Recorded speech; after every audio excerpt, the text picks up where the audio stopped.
In 1 year in the United States, there are about 500,000 divorces. There's about 1 million men and women who look for lifelong happiness with each other admit that they had not found it.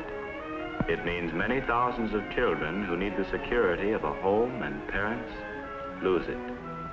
It means that for every 4 couples who get married, 1 is divorced. It means that with every passing year, more American marriages face the probability of failure. Perhaps it means that the basic reasons for these divorces preceded the marriages. Why did this charming couple wind up in court? Why did it have to happen this way for them? Whose fault was it? What was wrong? Was it bad luck? Was it fate? For before they became bride and groom, these two were in love.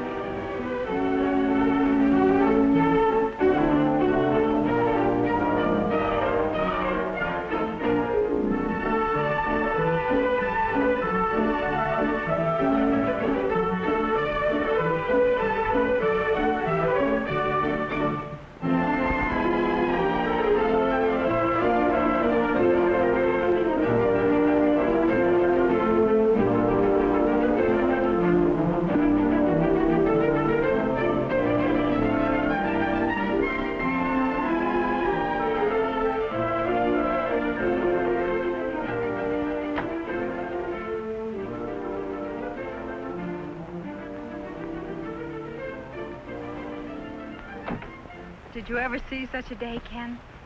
Grandma used to say it's so healthy around here they had to shoot a man to start a graveyard. They say Johnny Appleseed went by this way. Winnie, you've opened up a whole new world for me. Oh, Ken, the ring. You squeezed so hard. Isn't it rich looking and unusual? And inexpensive, too.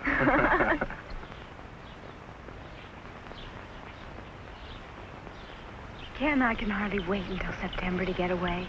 It'll be such fun to be together all the time, and we'll be so close to everything in New York. Art shows and foreign films, and, well, I'll even see the ocean for the first time. Ken, do you leave your razor blades lying around? Don't be a Philistine, Winnie. Well, it's a lucky thing Fran found us a 2.5 off campus. But what'll we put in it? Well, that little Picasso sketch I picked up, that goes in the living room. It's a masterpiece. And the Bendix? You take care of the homemaking. I'll look after the books and records. No male supremacy now, Professor. It doesn't go with your salary. Ken, do you like babies? Sure. Your own? I hadn't thought of it.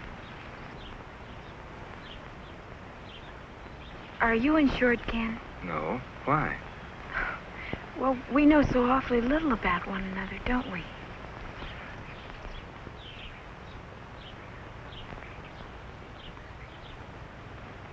Wouldn't it be nice if we could just wander up a road like this with never a care? Oh, yes, darling, but someday we've got to stop and think things out. Sure, but I'm awful hungry right now. Well, come on.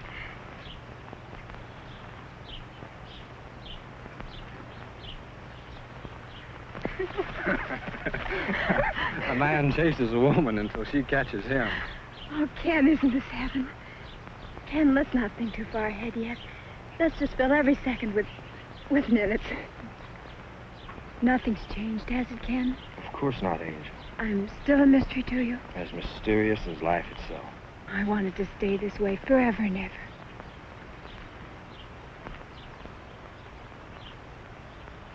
The earth and the grass hold grand international confabulation with the sun, while man, the stumbler and finder, goes on. But, Ken, that's beautiful. You're a great writer. A teacher of great writing, Winnie. That was your most famous poet. Sandberg, I know. But, Ken, you're going to be greater than he. You're going to be one of the most famous novelists in America. If I ever get the novel written. What do you mean, if? Of course you will. That depends on how easy you are to catch with a typewriter. I never run away from you. Not really. Sometimes you do. I think I've caught the way you talk or feel, but when I try to put the words on paper, they don't ring true. I realize that I don't know you well enough to recreate you. You will, Ken. I have all the faith in the world in you.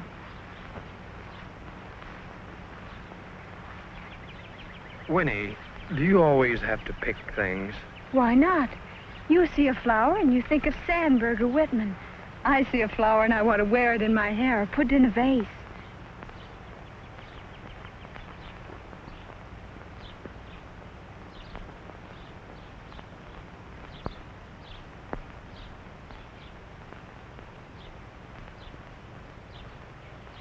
Nature was kind to your face, Winnie. Oh, I like compliments. I wish you'd take off that powder, though. And show my freckles. Well, they're yours, aren't they? Don't the girls in New Orleans have freckles? No, they stay out of the sun. Well, I didn't. I used to tumble around and climb fences and... You want to see the scars on my knees? You're such a faker. Same as you. Ken, am I fun to be with? Oh, Ken, I like your laugh. You laugh with your eyes.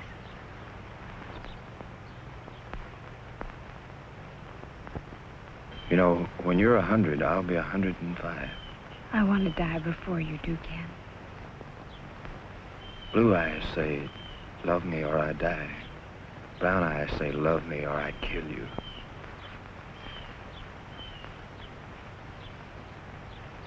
Oh, Mr. Instructor, if your students could only see you now.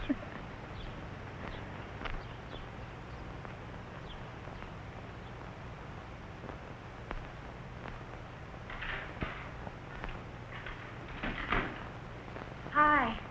Did you have a good time? Wonderful. I've got to change. At first, I thought it was only a summer romance. Ken would soon be going back to his regular teaching job in the East. But I was wrong. I like Ken all right, but I feel more comfortable with Joe. We know the same steps, like the same books. She could have got engaged to so many nice boys in town. They used to shower her with attention, put her on a pedestal. I guess they were too easy to get. Sometimes I think she just wants to get away from home. But that's Winnie. Always searching for something beyond her reach. She has to know as much or more than anybody else. No wonder they gave her a job in the dean's office when she graduated. She was a star in her own little world. She could breathe life into the dullest routine. She made things go the way she wanted them to. The girls loved her. She was so charming and helpful. I was sure she wouldn't give it up for anything in the world. She seemed to be made for a career.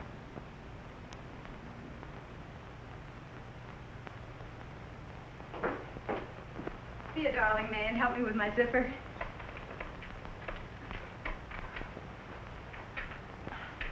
Don't jump around so. Oh, I look a mess.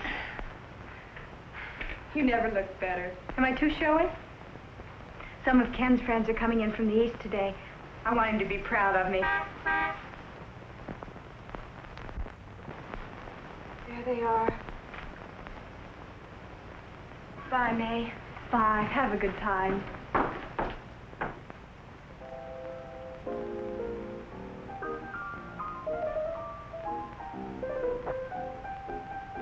And the honeymoon's all set? I still can't believe it, Ken. You were so delightfully unattached. Don't worry, Winnie. You're the most charming of them all. Ken, I know where I can get you some lovely odd chairs. Very functional. Oh? But I thought we were going to have early American, darling. You can trust Fran, Winnie. Her taste is faultless. Why don't we go watch the moon, Peter, while they plan a home for me? Oh, I wouldn't dare, Winnie. I might lose my head. Why don't you tell Fran about your novel, Ken? Is it a secret? Yes, our secret. Why, Ken, I didn't know you had it in you. You just haven't appreciated him. It won't be long before the whole world knows the real Ken.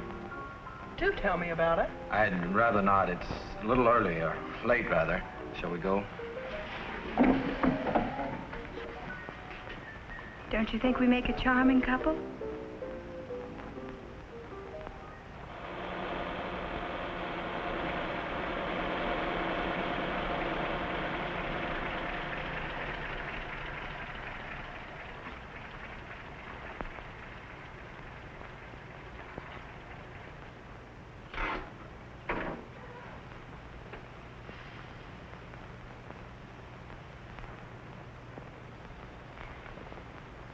Did I make an impression, Ken? You did all right. I wanted so much to do the right thing. I know. But I felt so left out. That could happen to anybody. Ken, are they all like Fran? Intellectuals, you mean? No snobs. You're imagining that, Winnie. You'll get used to them. It'll take time. To get elevated to her level, is that what you mean? Ken, how can you sit there and be so superior? Don't I count? Of course you do, Winnie. But you can't expect me to give up Fran and Pete. They're my kind of people. I'd hoped that we'd be like them. Well, I don't want to be like her. But what's the matter with Fran and Pete? Ken, I think you better take me home. If that's what you want, sure. Why not?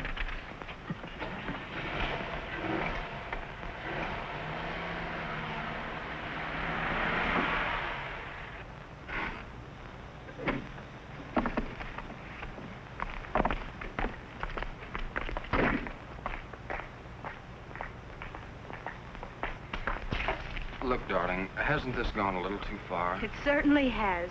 But you can't expect me to be any different from what I am.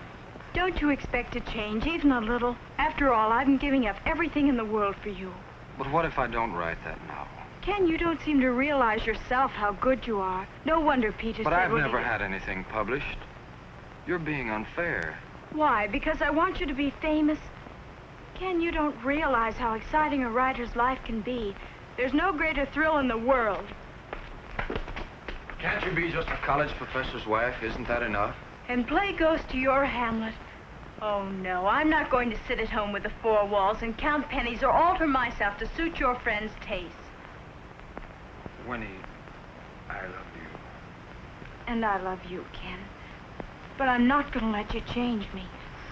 You're not going to change me either. I've got to feel free to be myself even after we're married. Well, that goes for me, too.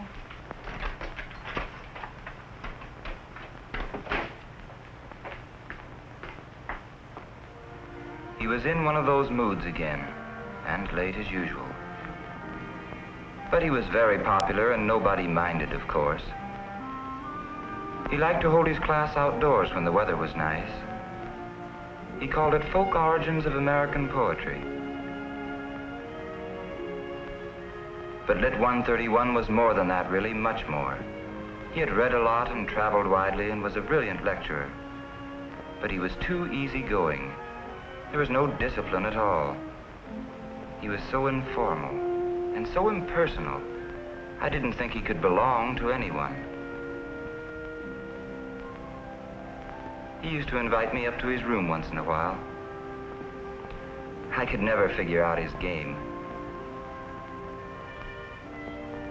He enjoyed things much more than he enjoyed making something of himself.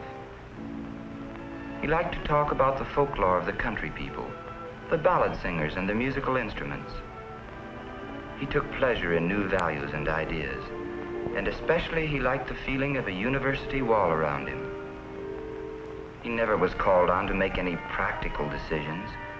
He could go on thinking and dreaming and doing as he pleased. He left early one morning. Later I heard he went on a field trip with Professor Gates. He was gone for days. He made sure it was way out where no one at all could reach him. His words were few, but his looks, they will linger forevermore. The smile in his sad dark eyes, more tender than words could be. But I was nothing to him, though he was the world to me. Today and there in his garden strolled, all robed in her satins and lace. Lady Mary, so strange and cold, who held in his heart no place. I couldn't stand it any longer, Ken. Who told you that I was here? I had to come back to you, or I wouldn't have known a moment's peace all my life. But this is 100 miles from nowhere. I kept thinking about you all the time. I couldn't sleep. It wasn't easy for me either. Ken, we've got a chance to be happy. Let's not throw it away. Are you sure? I don't want to be sure of anything, except that you love me. But I was nothing to him, though he was the world to me. Today in his palace grand, on his flower-strewn bed he lies. With his Ken, put your arms around me. Oh, Ken, I want so to feel, I don't know, together again the way we were. You're so lovely, Winnie. For every woman in this world, Ken, there's only one man. So enchanting.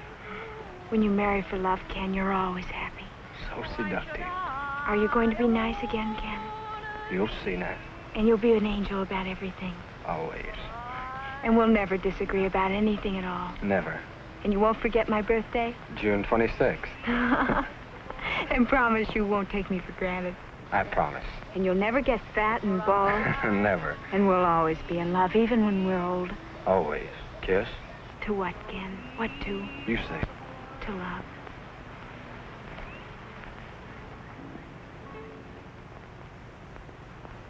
Good-looking, healthy, clever. A beautiful bride. She thinks she's in love with Ken. Intelligent, gifted, certainly old enough to get married, to know his own mind. He thinks he's in love with Winnie.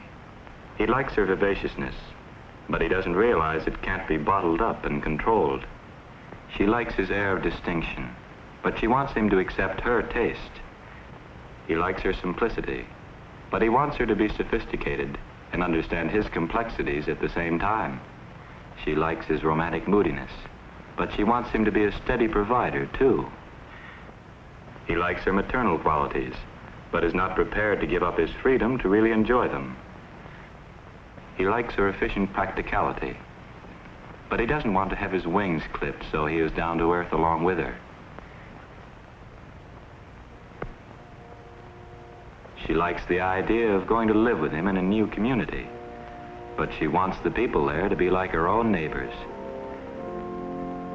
She likes almost everything she knows about him, but lots of what she knows is in her own imagination. He's willing to promise the world, but he is probably unable to give even himself. What a lovely picture this bride and groom make. They might have found each other, but instead they've remained strangers. Each is a dream in the other's mind. They don't want to accept each other as they really are. They would rather change each other to satisfy their own ambitions. That's why they are doomed to fail.